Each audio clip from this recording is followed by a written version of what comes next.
This show brought to you by Circle of Seven Productions, www.cosproductions.com. Please be sure to subscribe and welcome to our circle.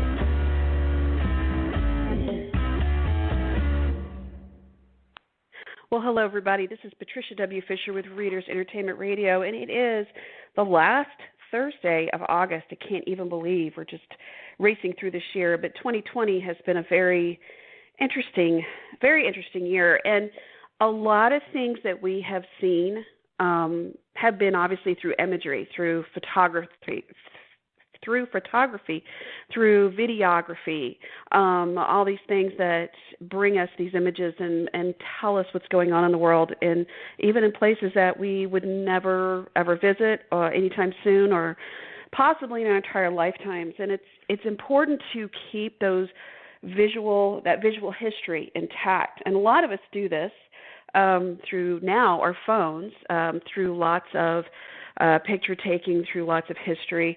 So today, the cool part about this is that I've got this really great photographer that's going to talk to us today, and his name is Andrew Darlow, and he is a photographer and author and digital image consultant. He has lectured and conducted seminars and workshops around the world at photo-related conferences and for photography organizations, including the Advertising Photographers of America and the Center for Fine Art Photography, the Arles Photo Festival, and the International Center of Photography.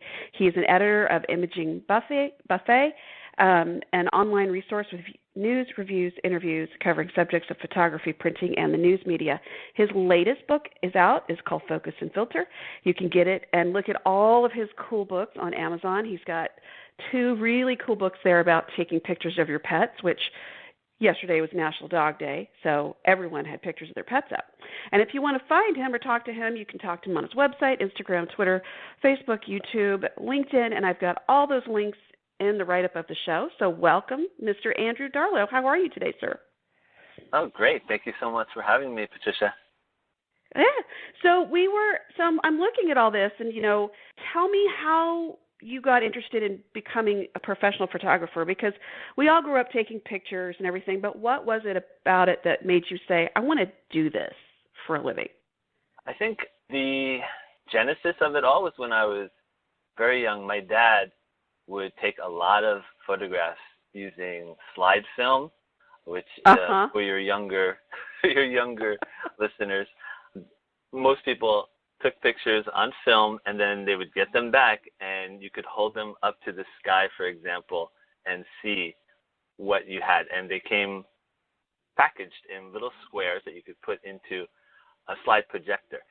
So He would have thousands and thousands of these photographs, and I was just fascinated by that. And then when I was about 12, we went on a school trip to Washington, D.C., and I had some kind of inexpensive but capable little camera, and I remember coming back and looking at the photographs and just being amazed. So that was the real genesis, which then led to me taking photographs and learning darkroom photography in high school, and then I worked for the school yearbook in college, and that led to doing a lot more at school with photography, taking a class in photojournalism. And then a big thing happened in my life, and that was after high school, I was able to get a partial scholarship to live with a family in Japan. And so this was like an amazing opportunity to live with another family as like one of their kids. I was just 18 years old. And so I found a really nice film camera, because that's really all there was in 1988. And I brought like 50 rolls of film, and when I got there, I started taking pictures of everything. Like every meal my homestay mother would make, I was there with my camera, and a lot of the people I met, and our wonderful dog named Jiro, I photographed him all the time when I was taking walks. And I think that was like the big point of me wanting to really do something with photography for a living, or at least make it a big part of my life. And when I got back, I had like 50 rolls of film. I developed them. I made 4x6 prints, which were all the rage back then at the 1 hour photo. Right. And I put them into these photo albums. And when I showed them to people, I realized that whole statement about pictures being worth 1,000 words, this was totally true, because I could not explain what it was like in words. These pictures told the story for me, and it just showed me the power of photography. And that led to many more experiences. I was also able to live in Europe, and that was another way for me to take pictures. And then when I got back after college, I joined a company that was actually related to my family. It was in the printing industry, and I was exposed to, for the first time, Adobe Photoshop, which, that's it's like a painter, getting a canvas and paint for the first time. And so that led to me learning that. And then I, luckily, one of the salespeople there, someone contacted them to do a catalog with kids' products like bibs and rattles and things like that. So the company took their large conference room and turned it into a photo studio for about a week, and we rented this amazing digital camera back. And then I saw the real magic of being able to set up still life imagery and take pictures and then see it go through the whole process through Photoshop and see the proofs being made and then the final product in the form of a catalog. And that just cemented my desire to then get involved. So I helped build a photo studio, and I became a professional photographer. That's there the you go, yeah. story. Well, and it's never just one thing with something like this, because it's just like it builds and builds and builds. And I'm kind of laughing about your talk about your dad taking all these pictures and them being slides, because when my husband and I first got married, he decided he was going to go in and digitally scan all of his dad's slides. And we were kind of in hysterics, because it was like, and here's a tree. Well, where is it? We don't know, and of course it's like faded and it's been sun exposed and sitting in a closet. And so it's the same kind of thing is yes, the picture brings 1,000 words, but maybe it's not the words that you initially wanted, because, it's been 50 years and we have no idea where this tree was from. But also that, and if anybody's listening and they know it, you have the clunk of the slide going in and then coming out of the machine, and all these different fun things. And you talking about the film, I was telling my kids about it. It's like, yeah, we used to have to carry the film, and you buy the film and you have to take it in, and we didn't take as many pictures because obviously we couldn't see what we had taken pictures of, and you had to get it developed. And yes, that could be as expensive as buying the film. So you had to wait. You had to wait to see what you'd taken pictures of. But now with the prolific picture taking we have Instagram that's based on photography, basically. It's out there, and we see so many people taking pictures. And I see that it's it's its own kind of storytelling. Have you pulled that thread? You've with your books. You've pulled that thread. So it's like, okay, yeah, you can take a picture with your camera, but here's how to take a really good picture. What's other than kind of the obvious of why it's good to take a really, really good picture? What is it about it that speaks to you?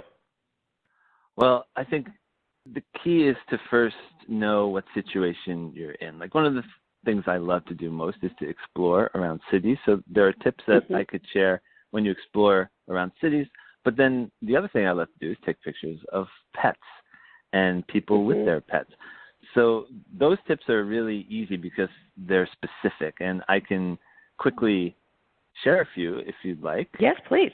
Yes. Because those Especially are the National ones Dog that... Day yesterday. People are looking for those tips, because Cat Day will come up, and we know cats are completely uncooperative. So yes. Exactly. I think I'll paraphrase it, there was a pillow that one of my clients had, and it said, "Dogs come when they're called, and cats take a message and get back to you." That's right.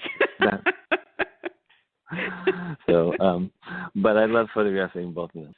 Well, I guess I'll start with one of my favorite things, and this doesn't really matter whether you have a smartphone or a fancy camera, and that is to shoot in both horizontal and vertical orientation. So don't just have your camera in that one position all the time. Just turn it, and you might be amazed at the difference. That's the first thing that people can start doing that they may not be. And then definitely, while you're there, try a few different focal lengths, whether that means you just take a few more steps toward your little fur ball, or you actually use the zoom that may be in your smartphone or in your camera. So while you're doing the horizontal and vertical, also consider different focal lengths, being closer or further away. And there's like a super tip in there. Now, dogs look great usually with all lenses and all focal lengths, but people, you should be a little careful when you take photographs of people with these wide angle lenses and you get close to them, because they start to look like cartoon characters. So there's something you can do. If you happen to have like an iPhone that has the 2X lens, or any smartphone that actually has a zoom that is more of like an optical zoom, meaning when you zoom in, the quality doesn't really go down a lot, then it makes a lot of sense to stand back a little bit and then zoom in, and people will look much more natural like they do on TV. Okay. And I think too for photography, don't you think people tend to not be as patient about taking the picture? It's all about just taking the picture. It depends, but yes, most people are not patient. They just, if you see people like near monuments, it's like, oh, okay, we got the shot. You know, they forgot to look at the monument. They wanted to get the picture of them, or maybe with a selfie stick or something, but they maybe didn't take time to read about the history of the place. So yes, I agree. Yeah. So now that, so many people have phones, what is the benefit of getting a DSLR? Okay, there are a number of things that you can do with a DSLR that you can't do with a phone, but let's start with the main thing. Even though the gap is shrinking more and more each year, you still will generally be able to get a better, sharper, and larger size image with a DSLR or mirrorless cameras. Those are the two main technologies that people use. So just the actual image quality is generally better. So I'll start there. And the other thing is you can change the lenses, which is a major advantage, even though there are accessory lenses that you can put onto smartphones, and some of them are excellent. If you look at Moment, Moment, that company has some amazing ones, but still it's not like a high quality telephoto lens, let's say. And if you want to be taking photographs of birds close up, it's really hard to do that with a smartphone. Then you'll want to have a DSLR or a mirrorless camera with a telephoto lens and what they call a fast lens, so that you can capture a lot of light. The other area would be like sports. If you're taking pictures of people inside playing basketball, for example, that's a perfect example of where you may want a DSLR, because you can set your ISO, which is like the sensitivity for when you take pictures. You can put it at a higher level, like 1600 or 3200, and you can then pair that with a good quality zoom lens that will allow you to get photographs that don't just look like a snowstorm of just blur. You'll actually be able to get, you'll be able to capture that motion and the excitement of someone, let's say, going in for a layup or a dunk. So those are just a few. The other one would be like for landscape photography, when you want to put the camera on a tripod and you want to get like a 20-second exposure and you want to use the RAW format. Now, all these things in a way you can do with smartphones, which is amazing, but it's still better in most cases with DSLRs and mirrorless cameras. Right. And if anybody who's listening, they were like, their brain exploded with all of the information that Andrew gave you, it's in his book. So, and he's got it really coolly set up. So, I mean, you talk about aperture, and that's about the amount of light you let in. You've actually got like drawings, and you've got this great, very easy to read stuff. You've got stuff to find. You've got pictures like, here's the back of your camera if you have this camera, and it's got this, and you've got, I mean, all these great things. And one of the cool things I think that's in your book is a checklist. And it's like we all need this checklist that just basically says, what are you trying to actually photograph today? Because I remember my mom going, why did you take 35 pictures of this? We went to something the equivalent of SeaWorld, but it was down in Galveston when I was like fifth grade. I think we took a class trip, and we're sitting way in the back, and I'm taking pictures, and what I'm seeing in my brain, and then I take my picture with my little, I think was it a 110 or probably, but yeah, and in my brain, I'm like, these pictures are going to be amazing. And really all it is like really far away. It's guys feeding, I think, feeding the seal. But it's like we're talking about the patience of it. I want to be sure and take this, what equipment you need and how to read the scene and adjust the camera settings. All that stuff is in the book. And I think that if you need the visual cues, you also have YouTube videos set up that people can actually see you do different scene things and talk about the cameras. Correct? I have a couple YouTube videos, but like mainly my YouTube videos are reviews. So that's really what my focus has been on, and also I have some on Lightroom. So that's really my focus on YouTube. But on the checklist, I included that because these cameras are basically computers, and it's so complicated to deal with them. So I thought, well, let me make a checklist that I would want to use, and people can photocopy it so that they have the checklist. They can fill it out, and what it does is it enables them to put their main settings for a specific situation. Like most people have two main situations: when they're photographing outside, and then when they may be inside, like in a more studio-like environment, whether that's the official studio or their home studio. And you can write the different parts of the camera that you may want to adjust, and you can create a different checklist set for each one. And it's been really, really well received by people. That's one of the things a lot of people talk about, because I've never seen that in other books. And it just, for me, it's just a way that I could quickly say, okay, these are the set of things I need to adjust if I'm taking pictures of dogs outside versus inside with flash, because it can be really complicated. And luckily some cameras actually have a way to set presets so that you can then put, like, once you fill out your checklist, you can put, this is my number one preset, and then you just switch it to number one, and all of those settings, let's say, without getting too complicated, the aperture priority and the focus is a certain way, and then for number two, that's when you're using flash. So that's why I thought it would be really helpful for people. And I also love, and I was kind of laughing at myself, because you have this tip in here, it's called Mastering Back Button Focus, and I was like, what's a back button? Because I've had my camera for years, and it's like, that's what that button does. And that's always kind of fun. It's like reopening your gifts at Christmas, right? You get to find out more stuff about your camera. And, I wanted to ask you, too, because you mentioned about, the camera being a computer, and now, you have the SD cards and you can store a lot of stuff. What do you think about the SD cards that are Wi-Fi? Like, how well have they worked that you've seen? Are you a fan? Because I think sometimes people don't necessarily want to invest in the DSLRs, because it's like, then I have to take the card out and I've got to put it in the computer, and I've, this extra step. So, I mean, what is your take on that, or what is your experience? Okay. In general, the actual SD cards that can send data via Wi-Fi, they have not had a very good track record.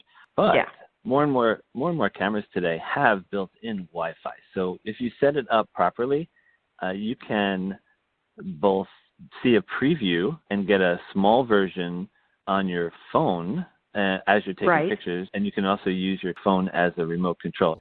Cool. We were talking yesterday about your books, and then I love the fact that you have the Pet Photography 101, and then you also have the one with Biscuit on the front. Can you tell me about Biscuit a little bit? Absolutely. That one is called Biscuit for Your Thoughts. And this is a book, unlike my other books, where I've done nonfiction for over 10 years now. But this was an opportunity that came along from the same publisher who had approached me for my photo tips book called Focus and Filter. And Right. kind of out of the blue, they said, "Oh, we saw your dog pictures, and we would love to do a book that has really nice dog photos, and then we'd like to pair them with philosophical thoughts that dogs might say." And I said, "Oh, well, that would be fantastic." So I sent them a whole bunch of photographs, maybe, I don't know, 100, 200, and they picked a whole bunch, and then they sent me a comp with these beautiful page designs with fonts, and each one has its own character, and they just seem to pair up perfectly. So I can only take credit for the photographs, but I was just so happy to have a hardcover coffee table book showcasing my photography. Well, you know what's fun about, this is one of the things that's so much fun about photography, and then especially when you pull in these really fun little moments, because it's a conversation that you can have with anybody. You know, we all love, well, I say a lot more people than not love dogs or cats or, bunnies or, even children who are having a wonderful time running around in a superhero cape or in their parents' shoes. Those moments are so blissful that I think that to be part of a project like that you can kind of give someone some neutral conversation with your book. Yes. That's got to feel really good.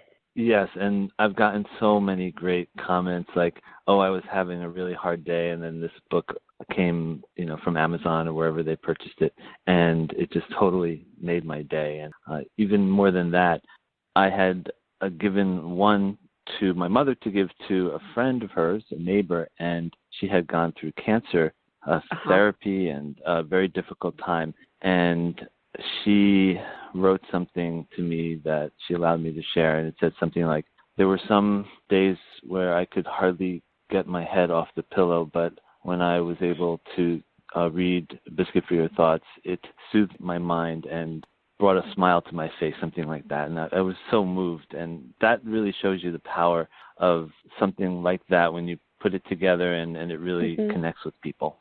So do you see yourself doing other projects like this? Yes. In fact, everybody's asking me, "Where's the cat book?" I know. I was going to say. Yes.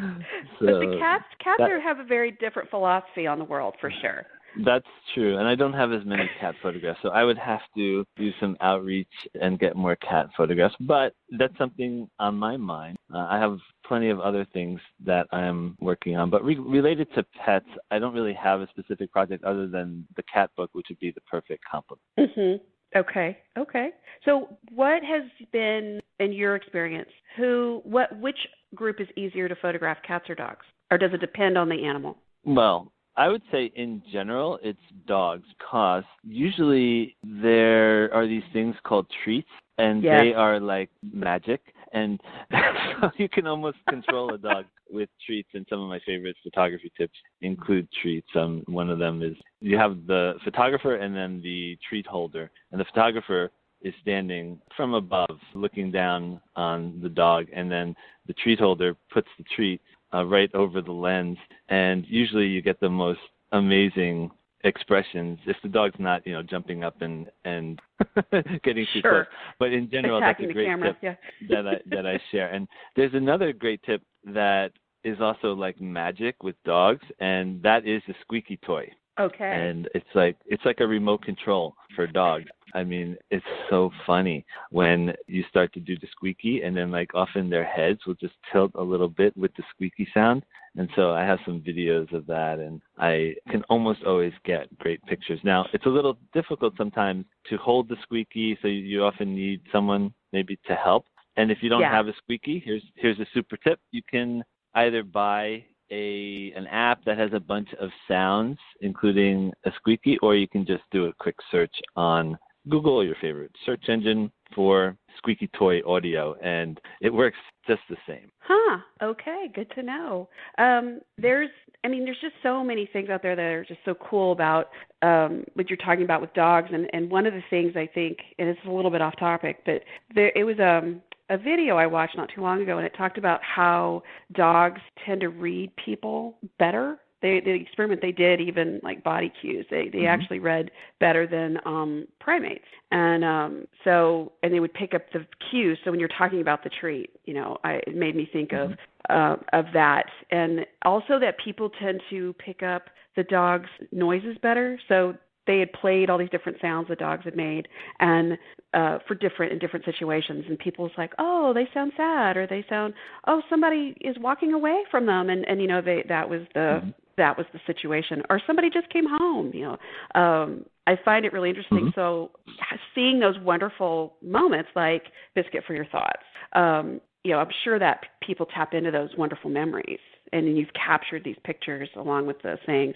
That's good. I mean, that's a good day. That's having a fun project like that.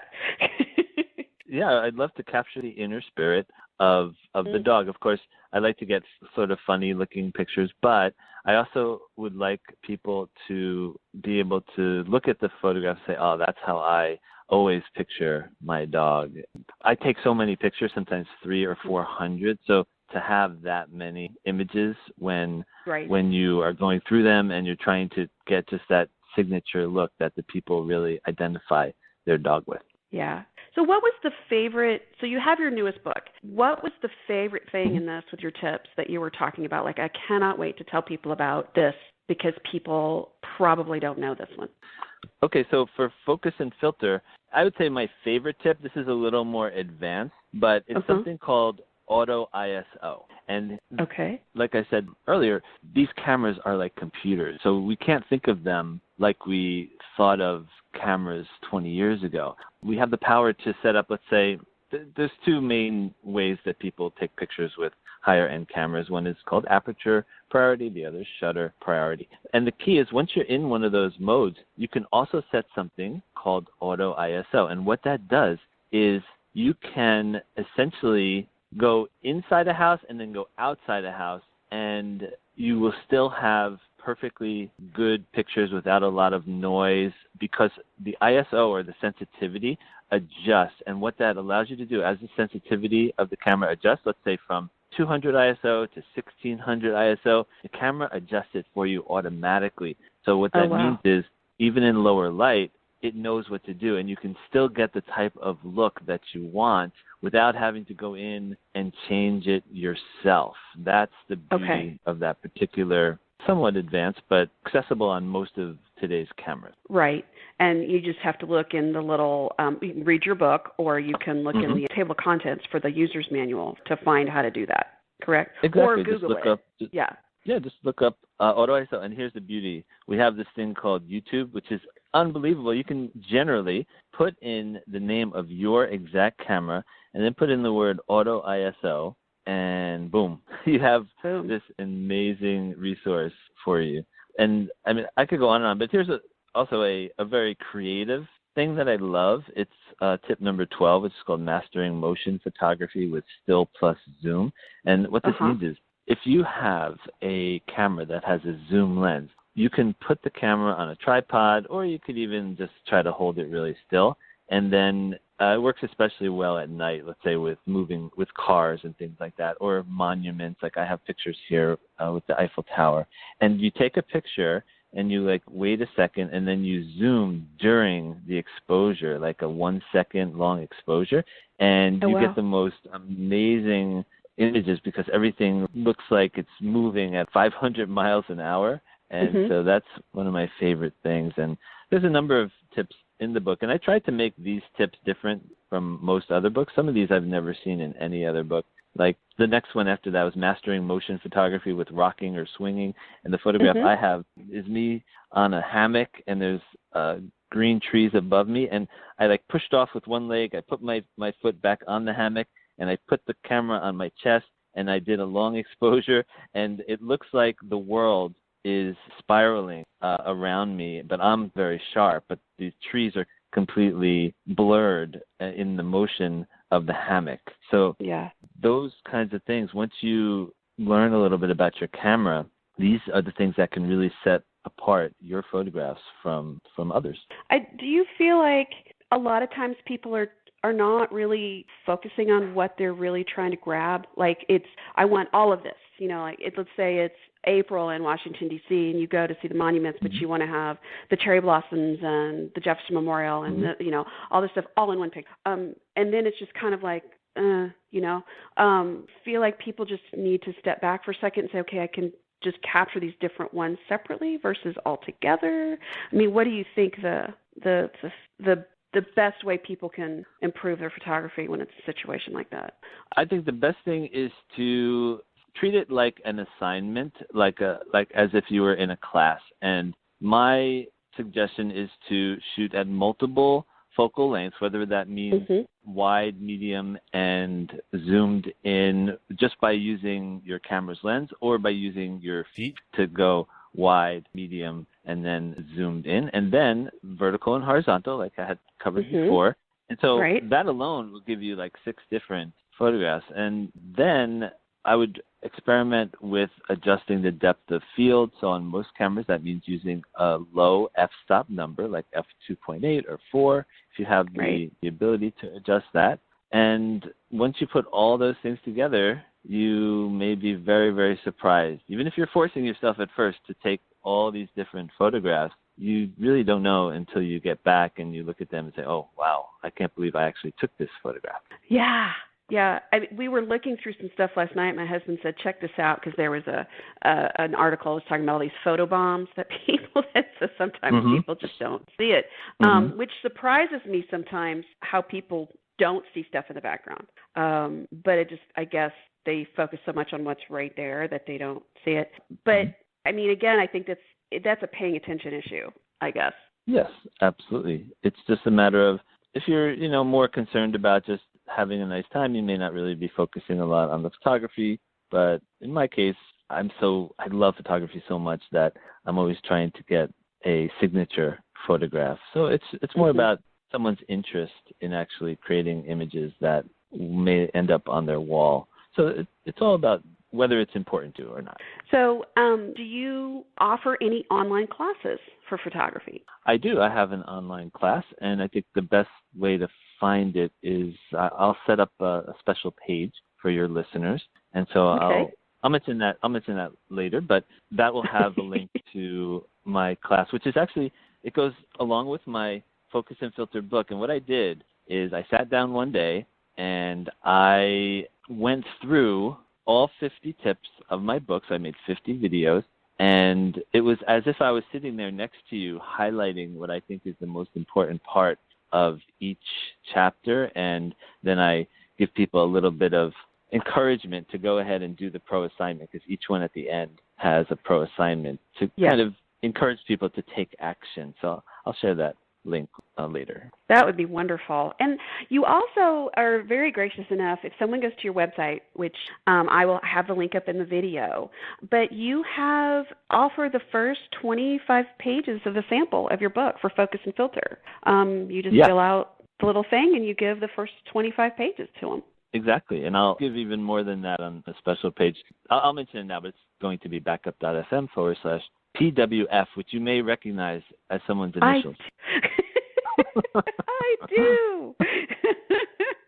I mean, it's great. I think a lot of times, now we just kind of take photography for granted because it's on their phones and it's everywhere, and people are always taking it. But I mean, I'm always amazed at some of the incredible photography that's out there. Like, you can grab those vivid pictures, and even I think too, a lot of us want, we want the flower that's down here while we're looking at the Eiffel Tower that's in the back, and can't focus on both.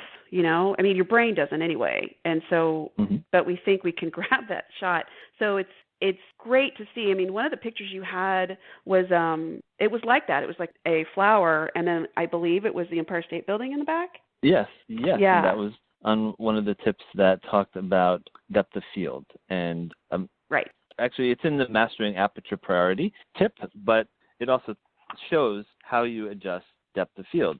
So I'll bring it up here in front of me. Basically, on the left is a photograph taken at f2.8, and on the right is f13, and you can see a massive difference. So that just shows you what you can do just by changing one little setting on your camera once you learn a little bit about it. Yeah.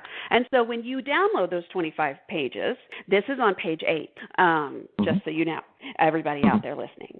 So so tell me, what have you not photographed yet that you want to? Okay. Well, there's a lot of places that I would like to visit that I haven't visited. China is one of them.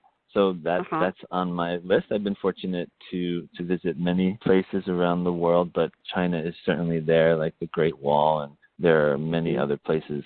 Closer to home, there are also places in the United States, like out west, some of the national parks like Yosemite and some of the other places that have red rock. So there are a number of things on my list, and we'll see when I tick the boxes.